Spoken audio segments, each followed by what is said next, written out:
വേഗം വരുന്ന യേശു ക്രിസ്തുവിൻ്റെ നാമത്തിന് എല്ലാവർക്കും എൻ്റെ സ്നേഹവന്ദനത്തെ അറിയിക്കുന്നു. നമ്മളെല്ലാം ആയിരുന്നിടത്ത് കർത്താവ് പരിപാലിച്ച് ജയത്തോടെ നടത്തി.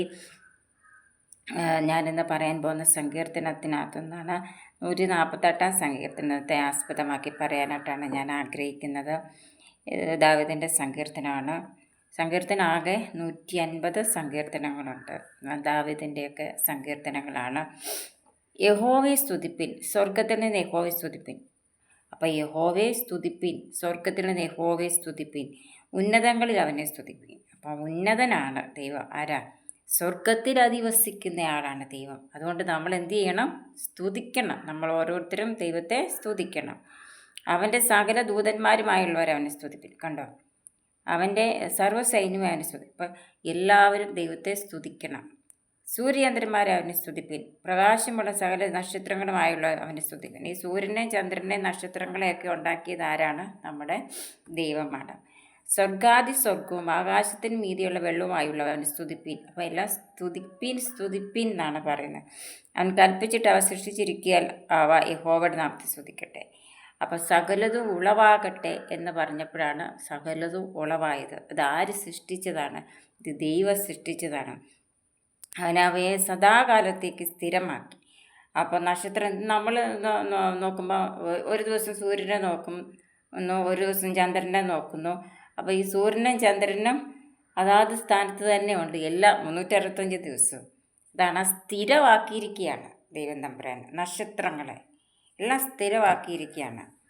അവയെ സദാകാലം സ്ഥിരമാക്കി. ലംഘിക്കരുതാത്തൊരു ദൈവം വെച്ചു. തിമിംഗലങ്ങളെല്ലാം ആഴിയുമായുള്ള ഭൂമിയിലെ യഹോവയെ സ്തുതിപ്പിൻ. അപ്പോൾ സമുദ്രത്തിലെ മത്സ്യങ്ങളെ എല്ലാം സൃഷ്ടിച്ചത് ദൈവമാണ്. അതുകൊണ്ട് മൃഗങ്ങളെയൊക്കെ വളർത്തുന്നവരുണ്ട്. അപ്പോൾ അതിനെയൊക്കെ ഓമനിച്ച് വളർത്തുന്നവരുണ്ട്. അപ്പോൾ അതിൻ്റെയൊക്കെ ഒരു പൂച്ച, അതുപോലെ നായ, അതിൻ്റെയൊക്കെ ഒരു സ്നേഹം എന്ന് പറഞ്ഞാൽ അതിനെ നമ്മൾ സ്നേഹിച്ചാൽ, അതിനെ ഒരു നേരത്തെ ആഹാരം കൊടുത്താൽ അതിന് നന്ദൊരു നന്ദിയുണ്ട്, സ്നേഹമുണ്ട്. ഭൂമിയിലെ രാജാക്കന്മാർ സകല വംശങ്ങളും, ഭൂമിയിലെ പ്രഭുക്കന്മാർ സകല ന്യായാധിപന്മാരും, പിന്നീട് ഏറ്റവും അവസാനം പറഞ്ഞ യുവാക്കൾ, യുവതികൾ, വൃദ്ധന്മാർ, ബാലന്മാർ, ഇവരൊക്കെയും എങ്ങനെ സ്തുതിക്കണം? യഹോവയുടെ നാമത്തെ സ്തുതിക്കണം. അവൻ്റെ നാമം മാത്രം ഉയർന്നിരിക്കുന്നത്, അവൻ്റെ മഹത്വം ഭൂമിക്കും ആകാശത്തിനും മേലെയായിരിക്കുന്നത്. നമ്മൾ നോക്കുന്ന ഈ ആകാശത്തിനും ഭൂമിക്ക് മേലെ ഉയർന്നിരിക്കുന്ന ആളാണ്, സ്വർഗത്തിൽ വസിക്കുന്ന ആളാണ് നമ്മുടെ ദൈവം. തന്നോടടുത്തിരിക്കുന്ന ജനമായ ഇസ്രായേൽ മക്കളായ തൻ്റെ സകല ഭക്തന്മാർക്കും പൂഴ്ചയായി അവൻ സ്വജനത്തിന് ഒരു കൊമ്പിനെ ഉയർത്തിരിക്കുന്ന യഹോവയെ സ്തുതിപ്പിൻ. കണ്ട, സ്തുതിപ്പിൻ എന്നുള്ളതാണ് മൊത്തം കാര്യങ്ങൾ ഇതിനകത്ത്. അപ്പം സർവ്വചരാചരങ്ങളെ സൃഷ്ടിച്ച് നമ്മുടെ ദൈവത്തെ എത്രമാത്രം സ്തുതിച്ചാലും മതിയാകത്തില്ല.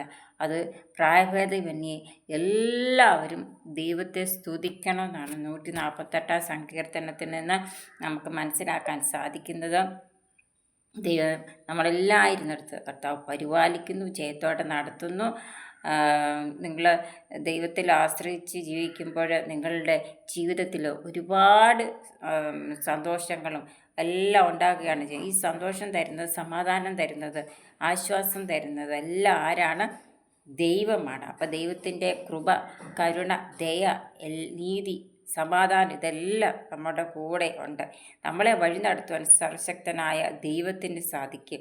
എല്ലാവരും ആയിരിക്കുന്നിടത്ത് കർത്താവ് പരിപാലിക്കട്ടെ, ജയത്തോടെ നടത്തട്ടെ. കുഞ്ഞുങ്ങളെ, മാതാപിതാക്കളെ, സഹോദര സഹോദരിമാരെ എല്ലാവരും ദൈവം അതാതിടങ്ങളിൽ പരിപാലിക്കട്ടെ, ജയത്തോടെ നടത്തട്ടെ.